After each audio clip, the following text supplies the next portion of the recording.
وہ ملزم کے وکیل عفنان شفقت کے وکیل جو ہیں وہ کہہ رہے ہیں کہ اس طرح کا معاملہ جو ہوتا ہے وہ اس میں دیت کے قانون کے تحت جو ہے نا معاملے کو حل کیا جاتا ہے، تو ہم بھی اس کیس کو اسی طرح لے کے چلیں گے کہ ہم جو مدعی ہے یا جو مقتولین ہیں اس کے ورثہ کو ہم دیت ادا کر دیں گے۔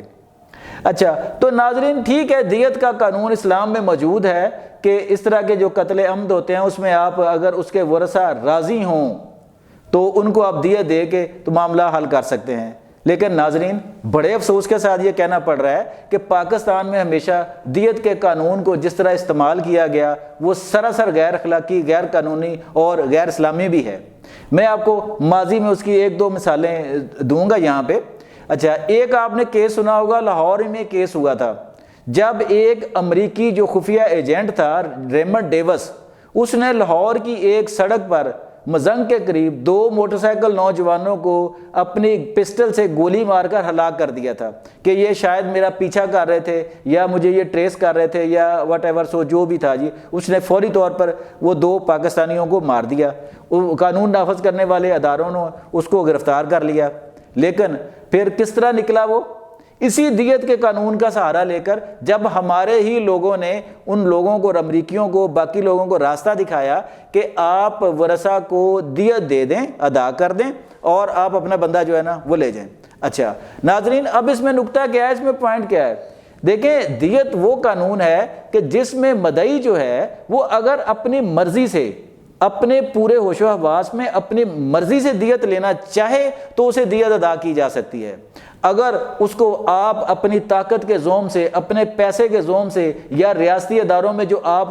جو امیر لوگوں کا اثر و رسوخ ہوتا ہے، پاور والوں کا، اس کی بنا پر جب آپ راضی کرتے ہیں تو کس طرح آپ کہہ سکتے ہیں کہ یہ دیت کا قانون جو ہے یہ عین اسلامی اور عین اخلاقی طور پر جو ہے نا وہ استعمال ہوا ہے۔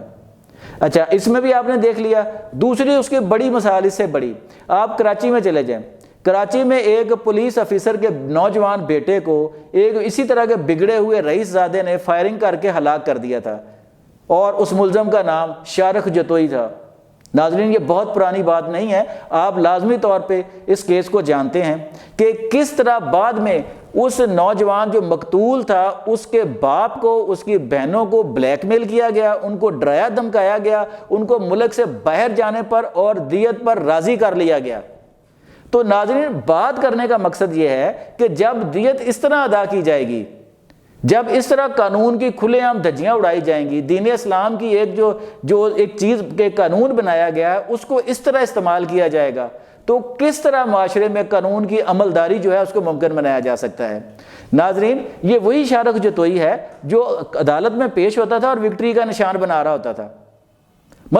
کتنے افسوس کی بات ہے کہ ان لوگوں میں شرم و حیا کی کوئی ایک رمق بھی باقی نہیں ہوتی ہے ایسے لوگوں میں کہ جناب انہوں نے ایک جرم کیا ہوتا ہے، انسانیت کے خلاف گناؤنا جرم کیا ہے، لیکن وہ ایسے وکٹری کا نشان بنا رہے ہیں جا کے بہت بڑی آپ کو ریاست فتح کر کے آ رہے ہیں جناب۔ تو ناظرین کہنے کا مقصد یہ ہے کہ اگر اب بھی جو اس کا باپ جسے کہتے ہیں اثر و رسوخ کا حامل ہے اور ایک پراپرٹی بہت بڑا لاہور کا پراپرٹی ڈیلر ہے، وہ اگر اپنے طاقت اور اثر و رسوخ کو اسی طرح استعمال کر کے مقتولین جو ہے اس کے ورثہ کو بلیک میل کرے گا، ریاستی اداروں سے دباؤ ڈلوائے گا اور ان کو ڈرائے دھمکائے گا، تو جناب یہ ریاست کی ذمہ داری ہے کہ اس طرح کے معاملات کو جو ہے وہ وقوع پذیر ہونے سے روکے۔ یہ دیت کا قانون کوئی مذاق نہیں ہے، یہ اللہ کا قانون ہے جس سے ہم چھیڑ خانی کر کے پھر اس کے عذاب کو دعوت دے رہے ہوتے ہیں۔ اچھا ناظرین دوسرا جیسے میں نے بھی بیان کیا کہ یہ لوگ جو ہیں یہ کس طرح جنت میں رہ رہے ہیں۔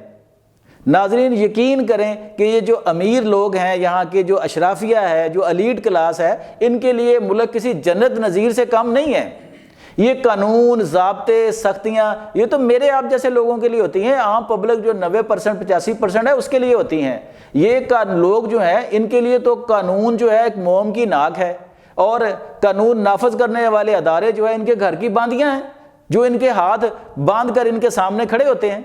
آپ نے کئی کیسوں میں دیکھا ہے، سینکڑوں ہزاروں کیسوں میں آپ نے دیکھا ہوگا کہ جو طاقتور ہوتا ہے قانون ہمیشہ اس کا ساتھ دینے کی کوشش کرتا ہے، یہاں تک کہ کوئی مزید طاقتور اس مظلوم کے ساتھ نہ کھڑا ہو جائے۔ تب تک ہمارا جو نظام قانون ہے وہ غریب آدمی کی، وہ جو ہے بیچارہ لاوارث آدمی ہے،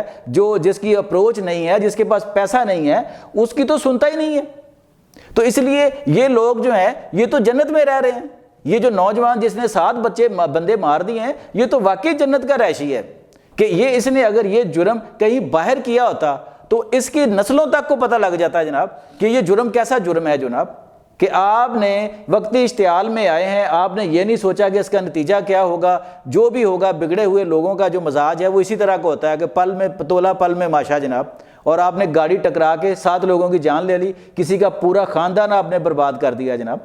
انہیں پتہ ہوتا ہے، ان کے ذہن میں کہیں ہوتا ہے کہ جناب ہمارے پاس پیسہ ہے، ہمارے پاس اثر و رسوخ ہے، ہمارا باپ بڑا پاورفل ہے، وہ ہمیں چھڑا لے گا، وہ اس نظام سے ہمیں جیسے مکھن سے بال نکالا جاتا ہے ویسے نکال لے گا۔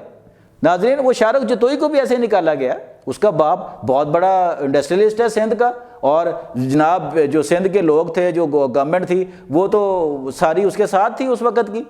وہ تو چند ایک لوگ تھے، یوسف رضا گیلانی نے بھی اس میں کردار ادا کیا کہ اس نے وہ فائل نہیں کی، اور چودھری نثار صاحب تھے اس وقت جناب، انہوں نے وہ سارا روک دیا، ورنہ تو اس وقت ہی وہ اس نے اڑن چھو ہو جانا تھا۔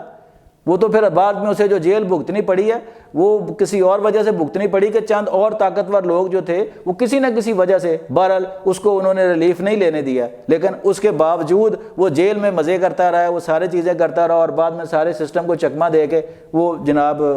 فور ہو گیا جناب۔ تو ناظرین، یہ جو اس طرح کے کیسز ہیں یہ ہمارے معاشرے پر ایک دھبا بھی ہیں، اور ہمارے جو قانون کا نظام ہے، نظام انصاف ہے، ہماری عدالتیں، اس کے لیے ٹیسٹ کیس بھی ہوتے ہیں جناب۔ لیکن بڑے افسوس کے ساتھ کہ ہم اور ہمارا نظام ہمیشہ ان ٹیسٹ کیسز جو ہوتے ہیں ان میں فیل ہو جاتا ہے جناب۔